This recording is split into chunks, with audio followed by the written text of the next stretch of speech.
السلام علیکم دوستو، آج ہم آپ کو بتائیں گے عشق حقیقی حصہ چہارم۔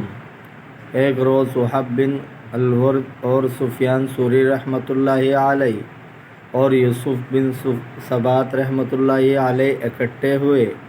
حضرت سفیان ثوری رحمۃ اللہ علیہ نے فرمایا، آج سے پہلے مجھ کو اچانک موت بری معلوم ہوتی تھی،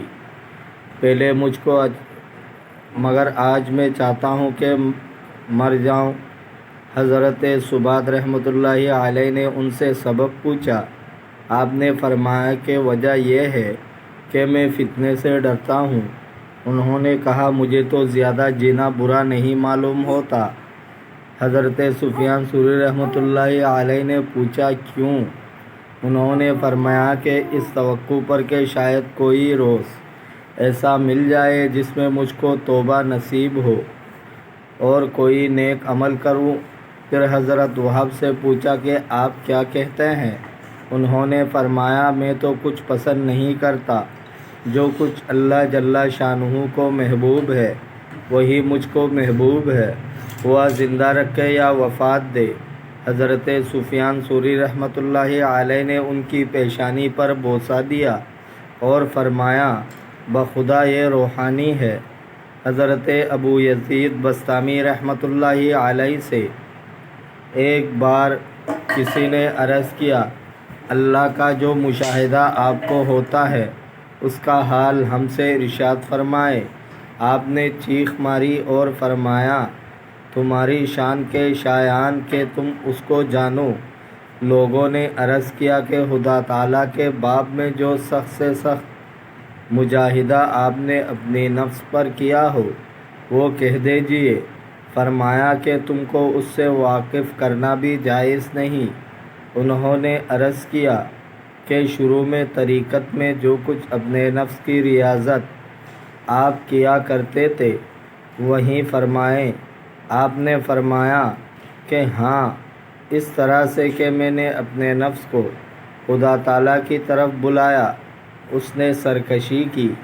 میں نے اس کو قسم دے دی کہ ایک برس نہ پانی پیوں گا نہ خواب کا ذائقہ چکھوں گا، بس نفس نے اس کو پورا کر دیا۔ حضرت سہیل رحمۃ اللہ علیہ کے مرید ان کے پاس جمع ہوئے اور آپ کے خدمت میں عرض کیا کہ آپ خدا تعالیٰ سے دعا کیجئے کہ ظالموں کو تباہ کرے۔ آپ چپ رہے۔ پھر فرمایا کہ اس شہر میں اللہ کے بندے کچھ ایسے ہیں کہ اگر ظالموں پر بد دعا کرے تو صبح تک کوئی ظالم زمین کے پردے پر زندہ نہ رہے، ایک ہی رات میں سب کا خاتمہ ہو جائے، مگر وہ بد دعا نہیں کرتے۔ سبوں نے پوچھا، کیوں؟ آپ نے فرمایا، اس وجہ سے کہ جو چیز خدا تعالیٰ کو اچھی نہیں معلوم ہوتی اس کو وہ بھی اچھی نہیں سمجھتے۔ بعض عارفین فرماتے ہیں کہ مجھ کو مکاشفہ میں ایسے معلوم ہوا کہ 40 حوریں ہوا میں دوڑتی ہیں، ان پر لباس اور زیور سونے اور چاندی کے جواہر کا چن چن بولتا ہے اور ان کے ساتھ ساتھ پیرتا ہے۔ میں نے ان کو ایک نظر دیکھا، اس کے عوض میں 40 روز کی سزا مجھ کو ملی۔ پھر بعد اس کے ایسے حوریں نظر آئے کہ بیشتر کی حوروں سے حسن و جمال میں زیادہ تھی، اور مجھ سے کہا گیا کہ ان کی طرف دیکھے۔ میں نے اپنی آنکھیں بند کر لی اور سجدہ کیا اور عرض کیا کہ الہی، تجھ سے میں تیرے سوا مجھ کو ان کی حاجت نہیں۔ اس طرح تضرع کرتا رہا یہاں تک کہ اللہ تعالیٰ نے ان کو میرے پاس سے ہٹا لیا۔ دوستو، اگر آپ کو ویڈیو اچھی لگی ہے تو لائک کریں، شیئر کریں، سبسکرائب کریں۔ اپنا بہت سارا خیال رکھیے گا۔